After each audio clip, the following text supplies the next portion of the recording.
લોકશાહીના સૌથી મોટી ચૂંટણીને સમજવા વિદેશી ડેલિગેશન અમદાવાદ પહોંચ્યું છે। ચૂંટણી વ્યવસ્થાપન સમજવા વિદેશી ડેલિગેશન અમદાવાદના પ્રવાસે છે। કિંગિસ્તાનના ડેલિગેશને અમદાવાદના ડિસ્પેચિંગ સેન્ટરની મુલાકાત લીધી છે। ચૂંટણી અધિકારીએ ડેલિગેશનને પ્રક્રિયા સમજાવી। અગાઉ વડાપ્રધાન મોદીએ ભારતની ચૂંટણી વ્યવસ્થા જોવા વિશ્વના દેશોને અપીલ કરી હતી।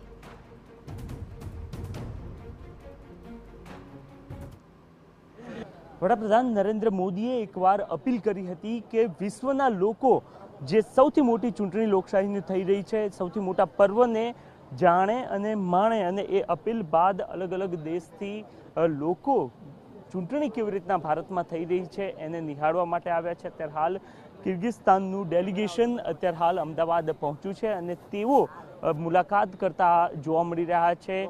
અમદાવાદ એટલે કે કલેક્ટર તંત્ર છે, એના જે ઓફિસર્સ છે એ પણ સાથે જોવા મળી રહ્યા છે અને એ એમને સમજાવી રહ્યા છે કે ચૂંટણી પ્રક્રિયા કેવા પ્રકારની રહેતી હોય છે। મહત્વનું છે કે સૌથી મોટી ચૂંટણી છે ભારતમાં લોકશાહીની, એ ભારતમાં થતી હોય છે અને એના જ કારણે સમગ્ર વિશ્વના લોકોનો એક વિશેષ રસ આ ચૂંટણીમાં રહેતો હોય છે, કારણ કે લગભગ 98 કરોડ કરતાં પણ વધારે મતદાતાઓ ભારતમાં છે અને એ મતદાતાઓ કેવી રીતના આ સૌથી મોટા પર્વની ઉજવણી કરે છે, વ્યવસ્થાપન કેવા પ્રકારનું હોય છે એ સહિતની તમામ બાબતો છે એક અભ્યાસનો વિષય રહેતો હોય છે અને એ જ બાબતને ધ્યાનમાં રાખીને અલગ અલગ દેશના ડેલિગેશન આ ચૂંટણી નિહાળવા માટે આવતા હોય છે। ત્યારે કિર્ગિસ્તાનનું આ ડેલિગેશન અત્યારે હાલ અહીંયા અમદાવાદ પહોંચ્યું છે અને તેઓ તમામ બાબતો સમજતા આપને જોવા મળી રહ્યા છે અને અધિકારીઓ જે છે તેઓ પણ એમને ચૂંટણી પ્રક્રિયા કેવી રીતના થતી હોય છે,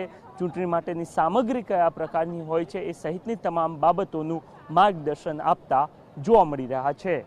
કેમેરામેન મનીષ ત્રિવેદી સાથે નરેન્દ્ર રાઠોડ, TV9 અમદાવાદ।